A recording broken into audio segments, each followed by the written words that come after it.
going to go ahead and start then. You're all set, right? Mm-hmm. What's your name again? Sorry. Matt. This is Matt. He's with the Family Cafe, and this is really cool actually this year because they're recording some of the sessions to post. So those that you can't get to, that is very helpful. And I got chosen this time, so look at me. Should have done the last one with Jeremy. He was really the star. But so my name is Paula Kaiser. I'm a family resource specialist in the Early Steps program, which is the Birth to 3 early intervention program. And my role as a family resource specialist is I'm the parent of a child that's been through the program. There is one of us in every Early Steps office across the state, and we're there as a resource to families, not only to connect you with other families and supports, but then also we are the voice of families within our program and within the state-funded and federally funded programs. So we're there to help families access that and also be that voice of families. So when they're coming up with one more form or one more piece of paperwork to do, we're there to say, wait a second, let's think about this because we're dealing with families and they already have enough paperwork to deal with. So, the workshop and the description in there that I put, hopefully you're in the right place and here to learn.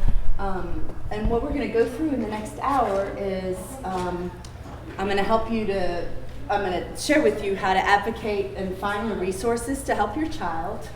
And then also sharing some of my personal experience of, some of the things we've done that are kind of sometimes outside of the box. And then I don't know where it ended up, sorry. Need a pen, if anyone's got the Hilton pen. I took that from the hotel last year. Don't put that on the recording now. They're great pens, they had them everywhere. And then also, I'm going to give you guys an opportunity to share if there are any challenges that you have with accessing resources. So we can problem solve and I can help you figure out what to do and how to find those things. So in your handout on the first page, there's a copy of the Welcome to Holland poem. Is there anybody that's never heard of the Welcome to Holland poem before? All right, most everybody has. It was written by a mom. And it's been something that in our world of special needs has been shared. There's been other versions like Welcome to Disney World and other ones that have been written and rewritten. The Central Florida Parent Center actually has a video version on their website that's really cool. So there's a lot of different ways that it's been told, but it really talks about the fact that when we decided to have a child, it wasn't necessarily the track that we had planned or the things we thought were going to happen, but it's kind of a path that we've been led down, and we make the most of it because it's not a horrible thing. It's just different than what we planned. So, and I, have always felt very strongly about that because it is very different, and I do feel like my son was given to me. There was a reason that happened, and I'll share a little bit of that now. So this is Jeremy, and if you were in the last session, you actually met him live in person. This was the first year, last year when he was here, he said, how do people get picked for sessions? And I said, well, they send out proposal requests and you put a proposal in. And he said, well, I might want to do that next year. So I'm like, okay, we could do that. So I wrote a proposal to share his story and his journey and, also help, give that glimmer of hope to help other families realize that, even though he hadn't done many things on track development-wise that he was supposed to do, he's made huge progress. So real quick background story. So he was born, he was actually, I had a typical pregnancy, regular ultrasounds, and but I had higher blood pressure. So when I was 39 weeks pregnant, they decided to induce me. And when he was born, he came out, his APGAR scores were a 7 and a 9, but he came out screaming, but his head was very misshapen. And what they realized through doing additional diagnostic testing was that he had had a brain bleed prior to birth. This slide shows you, and it's kind of hard to see with the lights, but there's probably about 65% of his brain was fluid. The black area is all fluid. You can see some of the little gray areas there. And then the bright white there is actually blood. That was the bleeds that he had had. They believe he had old blood and new blood there. So, they didn't do a C-section because they had no reason to, but they think possibly part of that trauma of birth could have caused that second bleed to happen. So we called he was born, we called everybody, said, hey, we have a boy, his name's Jeremy. And then, an hour later, the NICU doctor was coming in going, something's not quite right.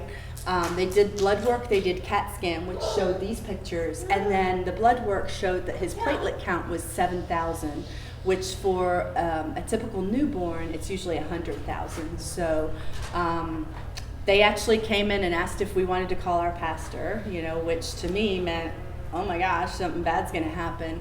To some that could have meant, just like calling your best friend. But, I look back at that now and I can't forget that, as a parent. It's like, oh my God, they didn't think he was gonna make it through the night, So we all know it's a happy ending, but it was, very traumatic at that time. We were just thrilled to have a baby, I think. So I had had miscarriages before him. So I think our ignorance to what was really going on was bliss. So he was transported from Morton Plant Hospital in Clearwater down to St. Pete's All Children's Hospital, thank God, and spent a month there in the NICU. They didn't ever, they didn't give us the diagnosis or any of those things right away. They did so many tests, and he ended up with a staph infection while he was in the NICU, which prolonged that. That was that first month thing. So when he was 3 months old, they decided, because his head wasn't going down, the fluid, the skull wasn't fused yet, but it wasn't getting better by itself. So they decided to go in and do an endoscopic fenestration surgery to communicate all of those areas, all that fluid, and see if he could resolve himself. Well, 8 hours after surgery, he started having Brady episodes and ended up having to be reintubated. So then, more complications happened because, it's, I jokingly say, and I hope there's no doctors in the room, but it's practicing medicine because they don't really know what's going to work for every single person. It's trial and error. They know they've got some principles and some guiding things to start with, but it's very individual, like everything else. So he ended up having to be reintubated and ended up spending another month in the hospital.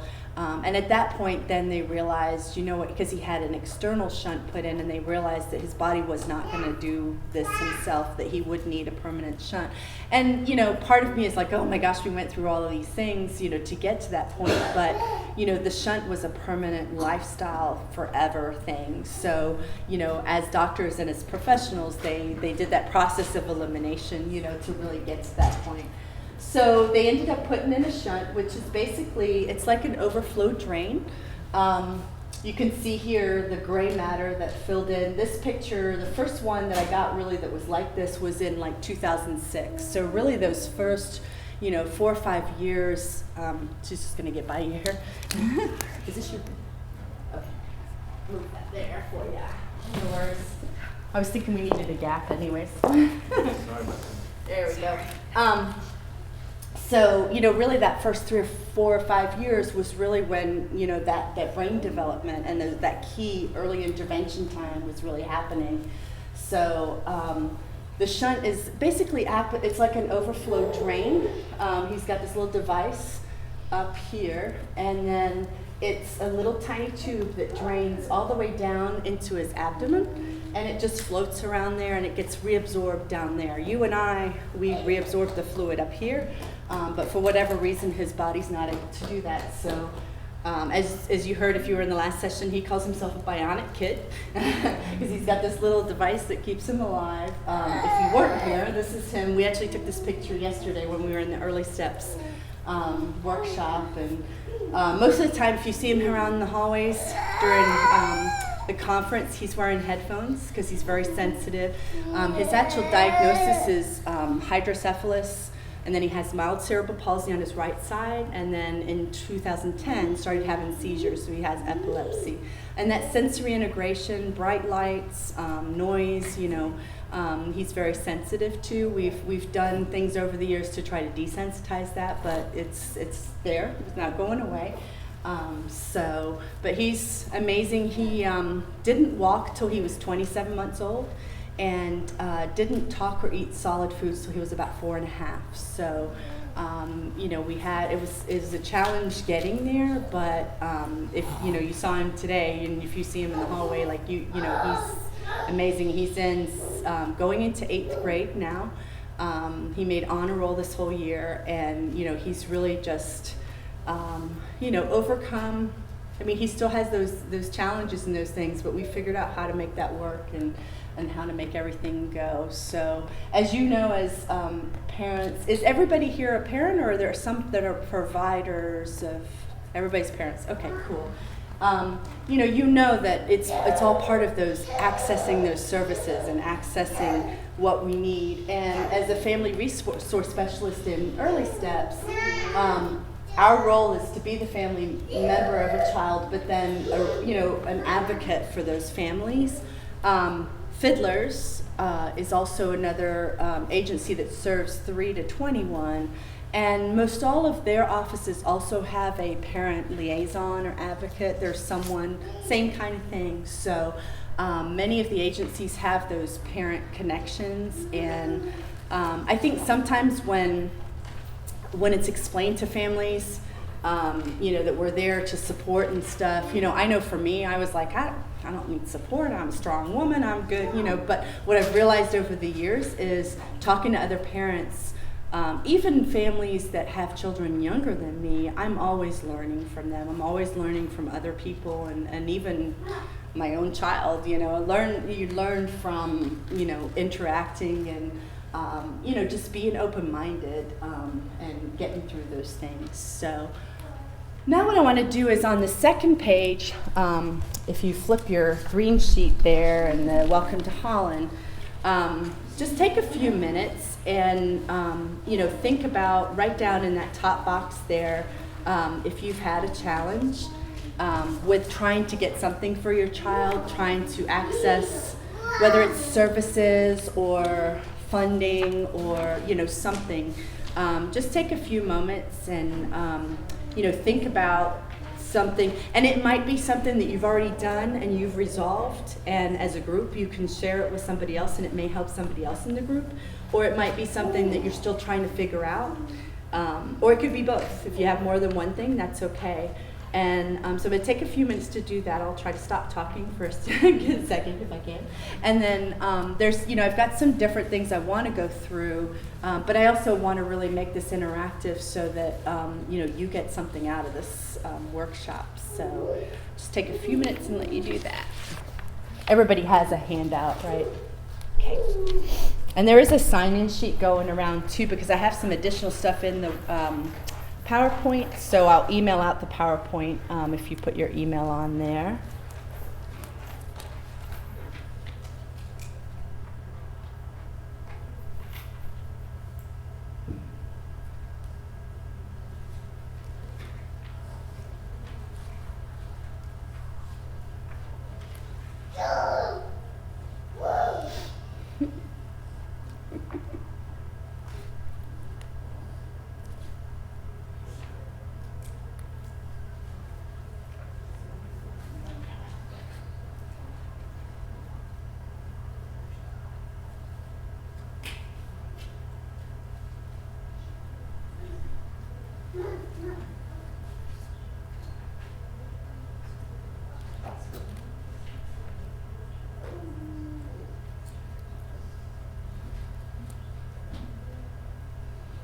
And if because it's almost 3 o'clock in the afternoon, your brain is just dead and you just can't think of anything, that's okay too.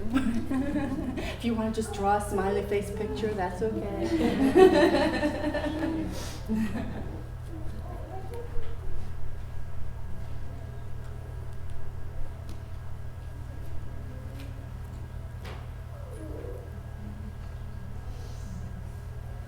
to give you a couple more minutes, and actually while I'm giving you a couple more minutes for those that aren't done, those that are, I want to share that this morning, I always say, like, it happens for a reason. You're placed in the right place, the right time. I work full time with the early steps at All Children's, but then a few years ago became obsessed with Zumba, as you could tell because I changed my language. Not obsessed, right? And last year in March I became a licensed instructor. And so I was so excited when I saw the brochure, like the program. I was looking at it a week ago and saw the program and saw there was Zumba, on Saturday morning at 8 o'clock. And so I brought all my Zumba gear and I show up there this morning. And I guess it was set up through WellCare, and for whatever reason there was an issue and the instructor didn't show up. So I'm like, well, I'm a licensed instructor, here's my car. So, and, because of our play group yesterday with Early Steps, I had brought my big speaker, with the microphone and stuff. So I'm like, let me run up to my room and get my speaker, because there were like 40 people there waiting, to do Zumba. So I feel like I was put in the right place at the right time this morning, because I actually got to teach Zumba. And I tell you, there was a group, I'm not even sure where they're from, but they had the jars, or the labels are for jars, shirts. They're all colored shirts they're wearing, and they were all right in the front row, all with people with disabilities, and they followed everything. Like, I have friends my age who are like, I can't dance, I can't move, I can't do Zumba. I'm like, these people were amazing. Like, I wish I would have had a video of it, because they were just, they did everything. People go, oh, it's too hard, it's too complicated. You know what? If they can do it, anybody can do it. It's just amazing. So I had the best morning. That's how it started out, So been kind of on this, what we call a Zumba high all day. And I sent the pictures to Jeremy with the Family Cafe and said, gotta post this on Facebook, on your Facebook page and stuff. Just took a group shot at the end. And I said, and I volunteered to do a Zumba class every day next year. I want to do one every morning. Let me do it. I feel like this is this happened for a reason, It happened for a reason. So, all right. So now I'm gonna, let me first start with early steps. Any families that have children in early steps, is there anyone that had anything specific about early steps that has been a challenge, or do you feel you might have already solved it and figured it out now, but something that was kind of a challenge in the beginning? My daughter was screaming, but then she passed, but she just turned 4 and took her geneticist. Okay. Because special ed background, not that I was looking for something, but I knew something wasn't quite right. Right. And so she would have screams, borderline, and then they'd be like, she's fine. Mm-hmm. But really, she's not. She's one of those kids that'll fall through, and she's got a whole host of medical issues and right. disability, and all this stuff. That's so now coming out. Yeah. I would have felt better as a parent if I didn't have this background. Right. Maybe you hear some other things, avenues you try. Or, Yeah. I don't know. It's just. You feel like that was kind of a block, that maybe there was missed time. She's fine. Mm-hmm. Okay. Yeah. And so I haven't gotten her theater services or speech services. I'm going to now, but. Yeah. Yeah, it was one of those things. So, and that's something that, I attend a lot. We do play groups out in the community, and so I run into other families that aren't just already in early steps, and I do hear that, some. What's important to know, and this is where that little notes page, this kind of stuff, if it pertains to you and it'll help you, you can write these things down, and I can send you this PowerPoint. Everything we are funded through federal dollars, through IDEA, and so there's federal law attached to this that then gets determined by the state and then gets determined by, the local area. So our policy as a state is on the cmskids.com website. And what I'm actually going to do, I've got the instructions of how to get there, but, I want to make this, I want to be able to help you do that. So I'm going to just scoot over here, exit out of here, and click over. Because I know sometimes you get to these websites and it's like, okay, where do we go here? I'm going to go to CMS Kids website here, and let me just flip back here. So family tab, early intervention, and I just want to show you those things so when you're writing down your notes, they'll make sense. So early steps is part of the early steps is part of the CMS system. So you're going to click on. Well, darn it. Yeah. Yeah, hold on, let me go graphic options, output to, we're going to clone the displays. This is where my 20 years of video production experience comes into play because I cannot delete the, so monitor and built-in, I don't want extended desktop. All right, let's see. Hopefully it won't all go completely away. Okay, there we go. Now I just gotta look up here to get there. But I'll make that work. So you're going to click on Families tab. All right, and then Early Intervention. So then we're going to scroll down here, and you're going to see Early Intervention. CMS, these are all programs under Early Steps. So you're going to click on Early Intervention. Now, I know you're past that point at this point, but for anybody else, that wants to, or you may have other families. So early intervention, and then when you scroll down the page, so when you say scroll down to policies, you're going to see where it says, please view our policies here. And there's other tabs over on this other side where you can get to it, but this is the easiest way to get straight there. And these are our guiding policies. So when we talk about, the general, there's a module, like a component for each part of the federal law. And there's a total of 13 components. So the first one talks about just the general supervision and stuff. But when you go down, there's the public awareness. But we talk about the first contact, evaluation, and assessments. When you click on that, it's going to give you the actual policy. And it comes as a Word document just to make it more fun. But the good thing is it's a Word document. So instead of reading the whole thing, you can just search keywords, right? And it's going to open in 54 seconds, really? Come on. But the cool thing, what they did a couple of years ago with our policy is they put it on here now. So it's going to tell you, okay, there's a screening process, but as a parent, if you can request that full evaluation.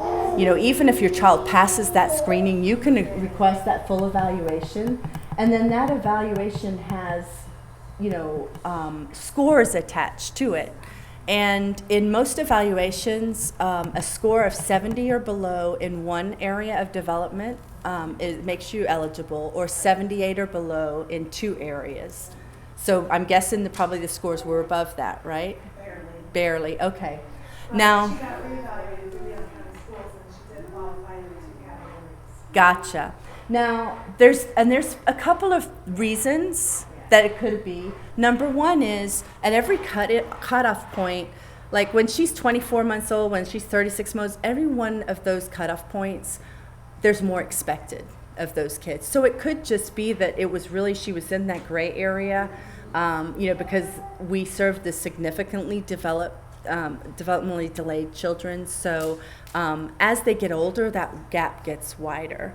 But the other piece of early steps is we have there's all these conditions that make a child automatically eligible regardless of what the scores are, and I'll show you where you can find that. But we also have the option to make an informed clinical opinion, and that's written in policy, and that says if those evaluators, and not just the evaluators, but that IFSP team, which includes you as the family, if you feel that the scores don't really show that delay, but that child would benefit from those services, then you make that happen. And there's a little bit more involved with where we have to do more assessments more often to show that those services are still needed, because we have to prove everything, because it's federal dollars.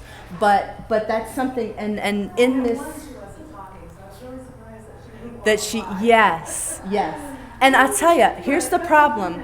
So the evaluation tool we use, the standard one in early steps, is called the Battelle inventory, the BDI-2, but it's for a verbal child.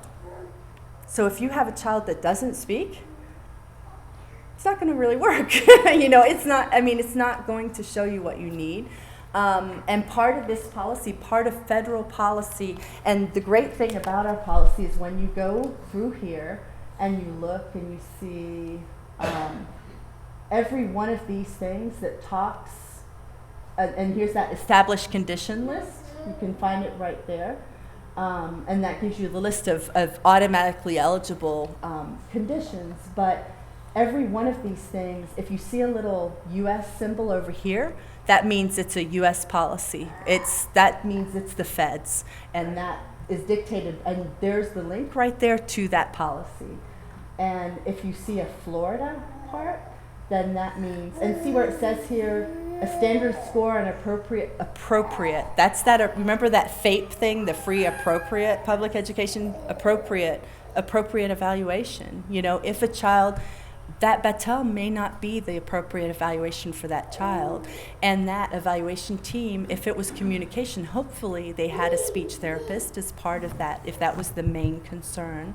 But that's not always possible. But that's why there's these policies in place. And then part of that too, if I click back over here, is these procedural safeguards. Everybody knows what those are, right? Hopefully. So in early steps, we call it a summary of family rights, and it's only like 6 pages long. Once they get to above 3 years old, it's 20 pages long. But let me tell you, as a parent who has a child that's 13 now, if you, in those procedural safeguards, that 20-page document, if you learn the first 4 pages, you will never need the other 16. Because the first 4 pages, if you exercise your rights under IDEA with those first 4 pages, don't worry about learning the rest.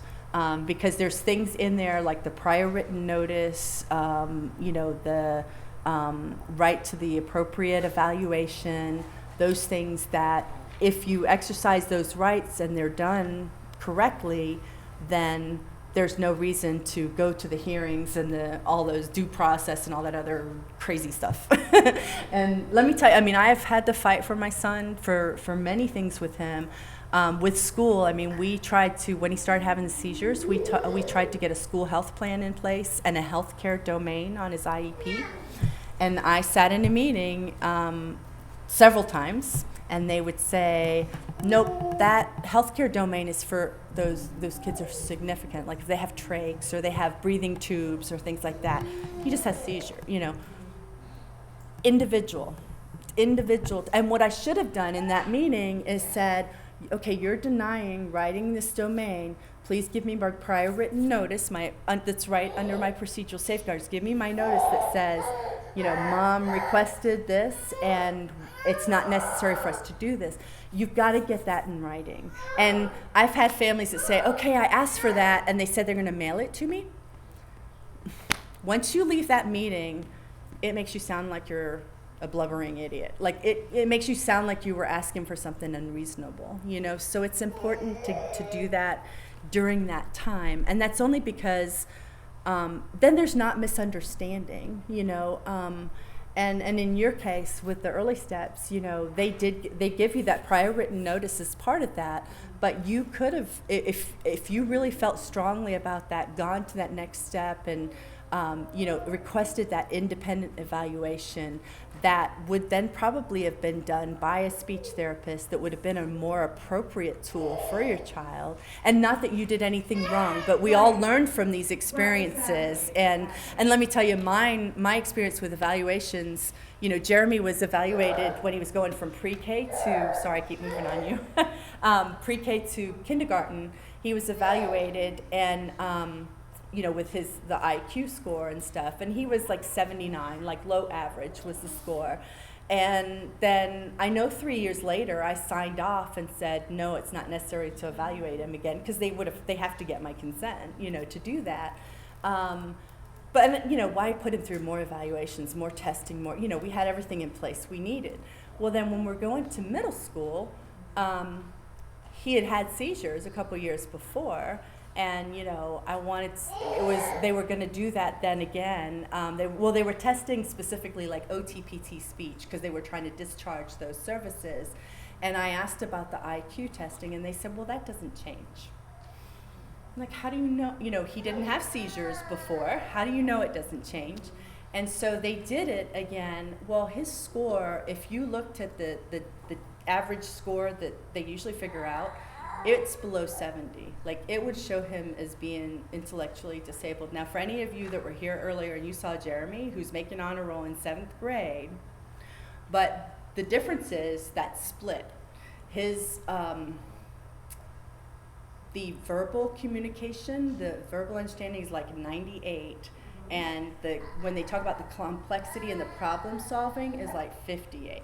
Because if you give him a page with 50 pictures on and say pick out all the red balls, he's like overwhelmed, which is why we have that accommodation of masking and, you know, breaking things down and things like that, you know. So it's not but again, like, is that an appropriate tool, you know? But for us, you know, so they ended up coming up with like a general index score because just that's whatever they do, you know. But my point is, I wish that 3 years before I would have, you know, even though I didn't want to put my kid through one more evaluation, I wish I would have done it, because it would have been good to have that point in time to know whether or not the seizures are affecting him cognitively, you know, and we don't know that, you know, and but it's, you know, it's one of those things that they have to get your consent whether they evaluate or not going to evaluate. And sometimes I think as parents we don't know, we don't want to, I didn't want to sound like I didn't know what I was talking about, and so yeah, sure, I don't want to, why put him through that, he's got everything he needs, you know. And then you realize,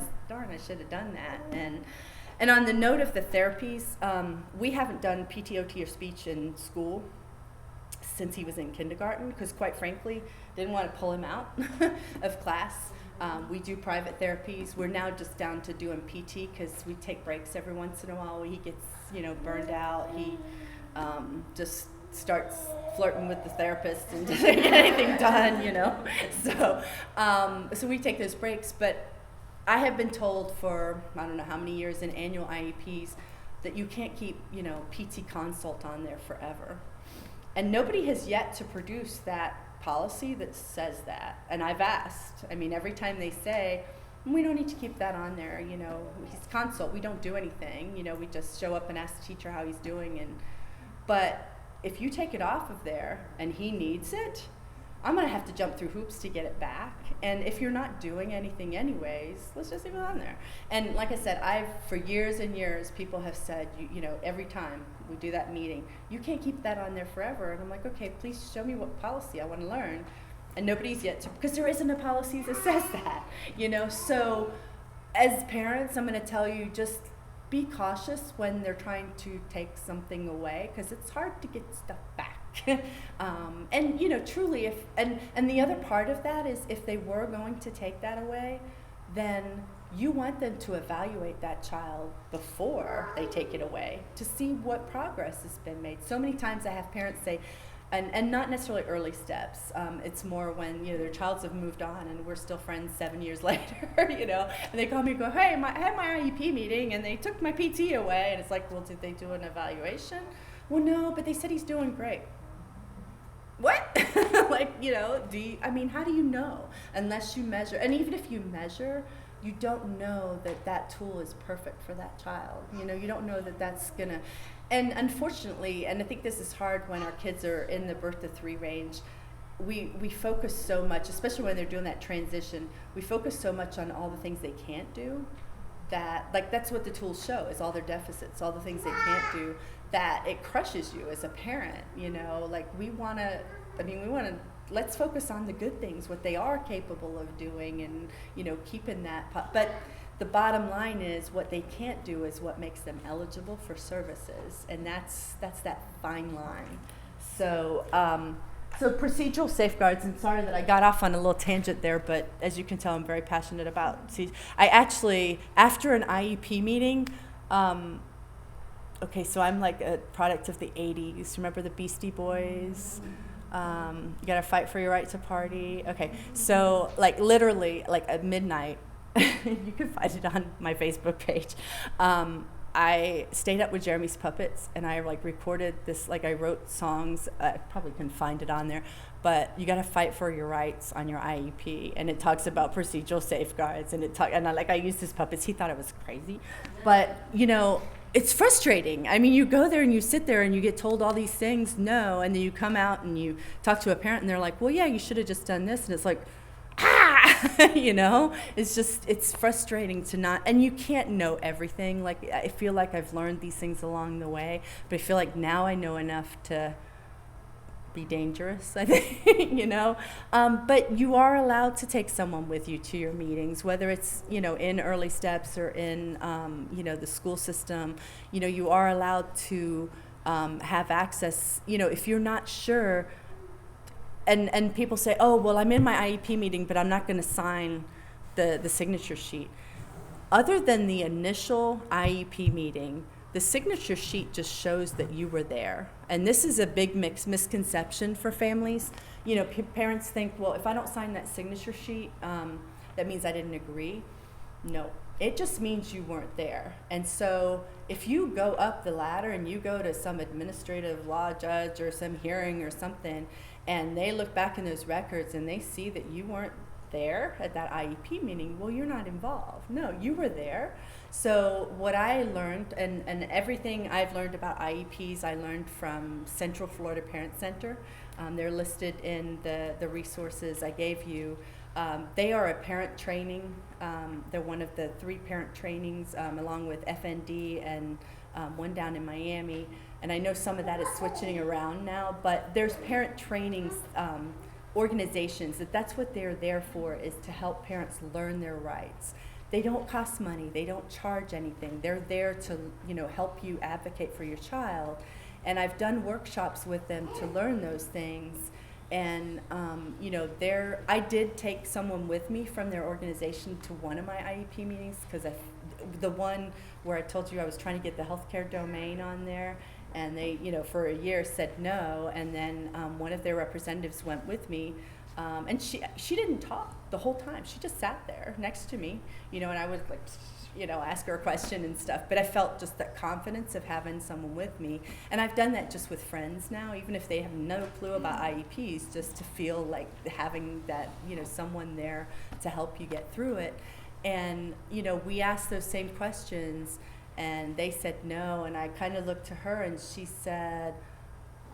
she asked for where the policy was, and the lady from the school system said, well, I don't think that's right, I'll have to call my supervisor. And she said, well, yeah, go ahead and do it. And she called, and no, that's not, there's people that work in some of the systems sometimes that don't know the policies themselves, and that's where, as parents, we have to learn those things and know what your rights are. And I'll tell you, I read some of the emails and things that I wrote when Jeremy was in pre-K and kindergarten, that I look back and I'm like, wow, these people didn't kick me out of the school. Because I was advocating for him, but I wasn't advocating in a positive way. I was very much the pit bull, bulldog, just going in there and fighting. And I still do that, but I do it in a nice way, and I write thank you notes, and I just I know what's right. And I think part of the learning and the training is built that confidence to feel that way. But I've learned that it doesn't help to go in there and kicking and screaming, that you just frustrate people. And like I said, we've got people from elementary school, like the behavior therapist always, sends me an email and asks me, what can I do to help this parent, to help her child? Because she doesn't know the policy. She doesn't know those things. She knows that it's individual, but she doesn't know how to go about that. And, so we have to learn those things. How are we doing on time? 3:11. Okay, we're doing all right. So hopefully, so to answer your question, maybe the evaluation might not have been the best tool, perhaps, or it could have been. I mean, it's a little bothersome to me with the verbal part of it, because the Patels, it's for a verbal child, So, but again, it's not always the spoken word part, it's communication. So even if a child's getting their needs met, That's where it is. But I can tell you as a parents, just don't give up, don't. And it's good that you didn't. It's good that you didn't. Yeah. All right, let me close this out and let me see if there's, did I close out my PowerPoint too? That wasn't very smart. All right, let's get back down to where we were. Let me see what else I had on here. So I talked about the procedural safeguards. And then we're going to do the summary of family rights. And then the individual family support plan. So if you're in early steps, you guys have that individual's family support plan.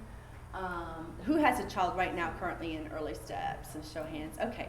So this is this is the guiding document. This is what says what's going to go on and what's going to happen.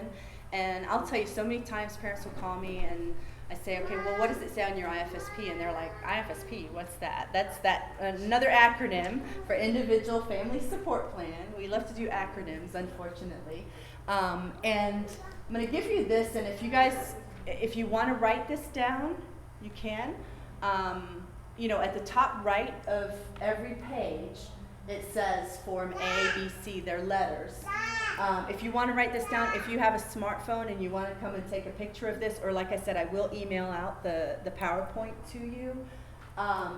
But the most important parts of this family support plan, of course it's important if your family information, that all needs to be correct.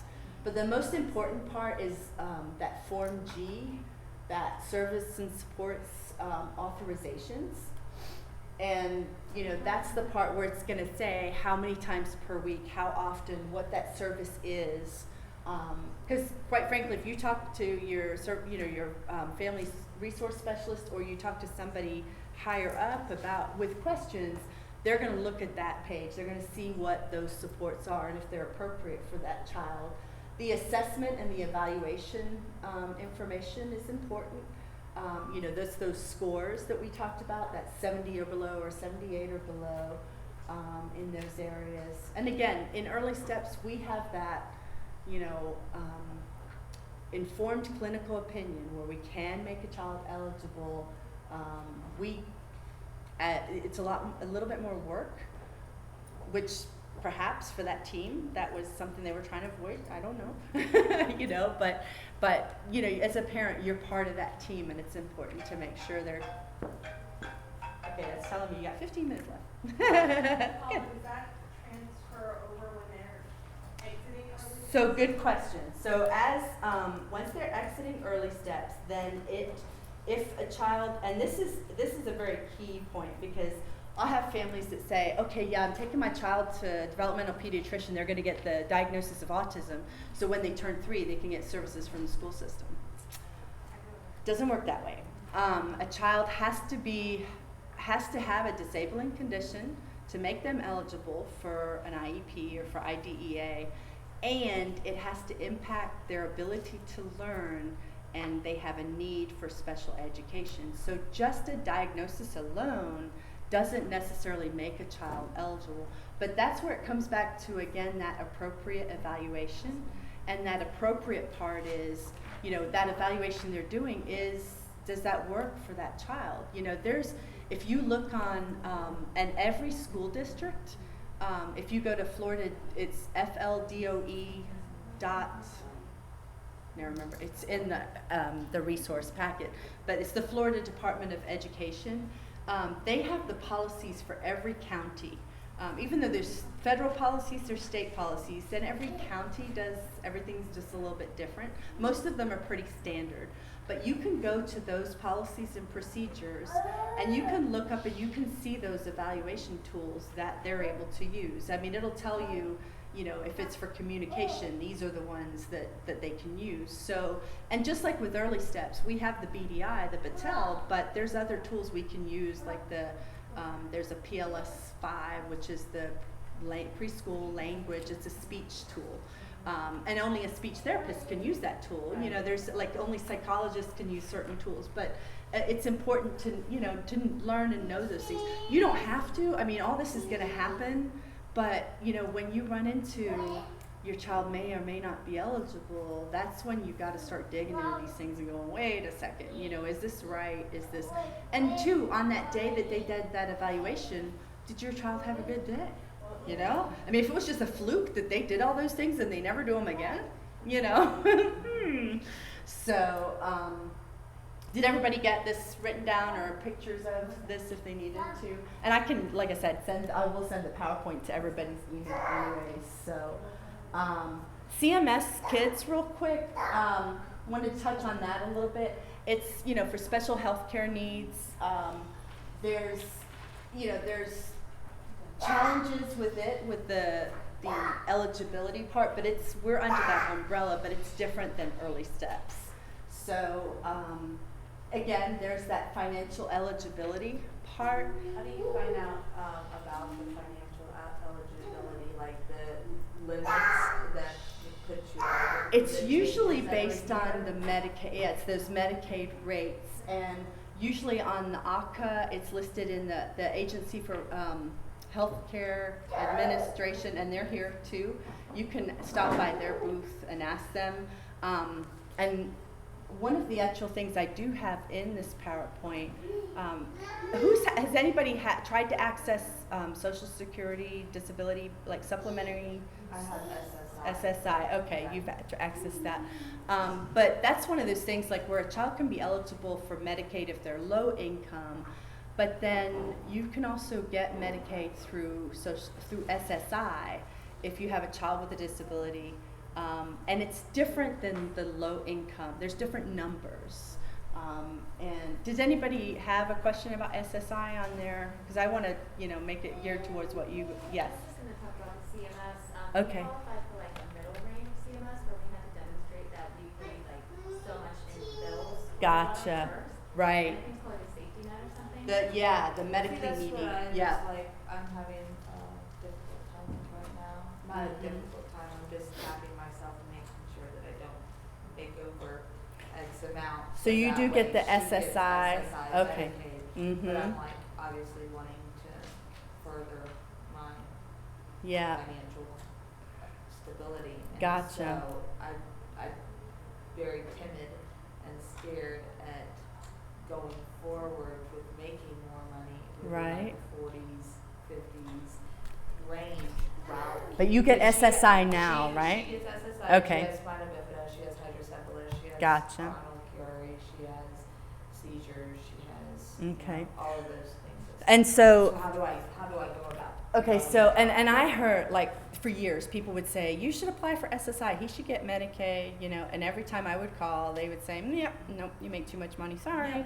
You know, nope, you're over the limit. Here, you can go in the medically needy and you have a $3,000 deductible and, okay. And then, you know, our lives did change. We got different jobs. Quite frankly, I work at All Children's in the early intervention program. I make about $15 an hour, full time. My husband works for Jeremy's school. He makes about $10 an hour. He's a 10-month employee. I had many friends that would say, oh, we had to get divorced so that, you know, my kid could get, no, you don't, you know, but I'll tell you, the first time we applied, we got it right away, which everybody said you get denied the first time. That didn't happen. I was like, okay, cool.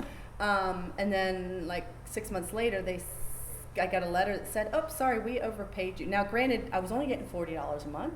It wasn't like the $700, you know, but we overpaid you, and now you owe us all this money, and you have to come down to the, you know, bring your pay stubs and all that. What happened was, for 1 month out of that year, we had 3 Fridays that we got paid. Didn't make any more in the year, but there were 3 Fridays. So for that month, our income was over that limit. They have what they call deeming resources. That's what it's based on with SSI. And this, and again, I'll send this PowerPoint out to you, but you can find it all on their website. And it's called, and it's important to know it's not disability, like it's not SSDI, it's SSI, Supplementary Security Income.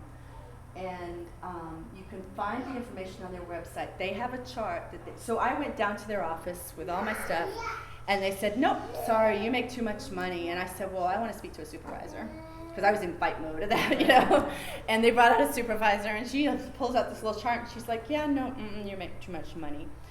and it's based on gross income. Well, my gross income and what I actually bring home, like there's a huge gap. What I found out from that supervisor, from that, asking for a supervisor, was it's gross income, but my insurance, my health insurance benefits are taken out pre-tax. That's not reported to SSI because they can't take Social Security out of there. So for me, that was $120 a paycheck. Like that's $240 a month. And then out of my husband's was $70 a paycheck. So we're talking $500-600. That like makes or breaks eligibility. Right. And the other part is our income would fluctuate. Like through the summer, there's 2 months where he doesn't get a check. So, but it's a 2-month delay with SSI. Like what you make in March affects the May payment and stuff. Well, did you know? 2 months ago. Because they didn't tell me this in the beginning, but did you know that you can actually call in every month and report those wages? So if you do have fluctuated from the 1st to the 6th of every month, you call in the previous month's wages. And again, this was not something, let me flip a couple forward and I'll go back to that one. And guess what? There's an 800 number and there's an iPhone app. Like I can actually report the wages on my app now. I don't even have to call and talk to this annoying thing that tries to recognize my voice, But that way when I call in my wages for, like I just called them in for the month of May, it should, like I already got a letter that said we're not going to be eligible in July because last July was a 3-month or 3 paycheck month. So they think I'm not going to be eligible, but that's not correct. So now I call in these wages, so then some computer figures it out again and resends me another 14-page letter that says, no, you are eligible, really. But I mean, it's the message is in the details. It's that crazy. I talked about the chart. So this is on your survey form, On your survey form, put SSI Chart. I am happy to email this to you. I got this copy last year at their booth here. Okay, so as an example, and this is confusing because it talks about number of ineligible children. Like what? Number of children. I have one child that has a disability, so my number of ineligible children is 0. Confusing, I know, right? Like just let me hit my head against the wall. So for me and my husband, we both work, and so we're in this little area here. 2 parents. The reduction, I can make no more than $2,289 a month. And if I go over $3,731 a month, and literally like this month, I think our total was like $36.30 or something like that. Like I'm not over. I mean, I'm within $100. I'm not going to get a big check from them, but I'm still going to have Medicaid. So it's crazy. It makes you crazy, but this is what they go now. When it gets into unearned and child support and foster care and all those, I'll be honest with you, I have no clue. That's not, because I haven't lived that part of it. But someone from SSI should be able to, answer those questions for you. And then there's all these other crazy columns, and I have no idea what those really mean. But so if you have 3 children and one of them has a disability, then you would look under the 2 whatever, whether it's 1 parent or 2 parent working. So for those summer months, for my husband and I, we don't stay in this column because at that time during that month, only 1 parent is working. So we're over here. The numbers change, and no wonder it makes us all crazy, right? But if you do keep up with it, and every time you get something from them, and like I said, that reporting wages thing has been key for us. I mean, the lady, actually, that same supervisor, when I got another letter, so what happens is on a month where we get 3 paychecks, I get a letter that says, oh, you still owe us this $90 from way back when, that we overpaid you. And so I called her and I'm like, do I send a check? Because it came from Birmingham, not local office. She's like, no, if you get a letter like that, just ignore it. And I'm like, no, really? It's the federal government. Like, I'm not going to ignore it, But the very next month, because of that fluctuation, it kicks us right back in. So it's complicated. And I mean, I work at All Children's. I have my son's therapies. I don't even have to pay for. We're very blessed in that respect from my job. I mean, those benefits are huge. But there's a lot of that out of pocket that just, you know, we have the Medicaid secondary, and like I said, it's a process to go through and keep it, but, you know, if anything catastrophic happens, you know, hopefully we won't have to worry about it. Is there insurance for these kids if they get off of SSI, that where you're not paying? So Florida Kid Care has the different Other than programs, that, yeah. But you have to be on CMS for a special needs child. Right, and then there's that birth kind to of 3, standard right. typical child or whatever. Right, You right. can pay like that $120 a month. Yeah. But if you have a special needs child, they don't cover for those extra therapies and those extra Right. things, so you have to be under that. Yeah, it's That's what they do. it's So very I'm like, complicated. I know, and it's crazy. We have local representatives that, and they're here, like with Florida Kid Care, they're like, they call them healthcare navigators. And we have one that's local, that's in Tampa, that's great. I mean, she'll, you know, if parents call, even if they have questions about Medicaid and SSI, she's able to really guide them in because it really is individual to each family and what those needs are. And so, you know, I would suggest definitely stopping by their booth and getting a card or something, you know, some point of contact person, you know, to help with that. I know we kind of ran out of time, but hopefully you guys learned something out of this. I will send just flip through and see. APD, is everybody familiar with APD? If you have a child, they're not eligible until they turn 3. But if you have a child that has any of these 6 conditions, or a child that could be at high risk, APD is one of those things that you'll want to look into. They're here, also Agency for Persons with Disabilities, the med waiver, as they like to call it. And and I don't want to scare anybody that has a young child, but my son is now 13, almost 14. We got on the wait list when he was 3. So people go, oh God, the wait list, I'm not even going to go there. But several times now, like when he was younger and still in pull-ups and taking Pediasure, we kept in touch with them, and they actually sent us like cases of Pediasure and stuff. Like sometimes they have some money that you're still on the wait list, but you know, there's things that come up. And the bottom line is, and someone explained this in a really good way to me, birth to 3, children get served by early steps, 3 to 21, school system. So when you hear of kids coming off the wait list and getting services over, they're usually 21, it's because there's nothing else that's serving them. There's things that can move you up on that list, like foster care, like loss of a parent, danger to themselves or others. You know, there's other reasons, other ways. And again, with that, it's one of those things that if there's something you need that you're not getting, you've got to figure out who's going to give it to you. And if your child's in this age range, then that might be another option, another way of getting what they need. Again, I feel like I'm a strong advocate, and I can tell you honestly, I touched base with my coordinator in January. One of our challenges is my child being able to bathe himself, because we don't have any grab bars in our bathroom and stuff, so we have to still help him in and out in the shower or the bath. And so they said, oh, we'll send someone out, and they'll see, how much it will cost, see if we can fund that.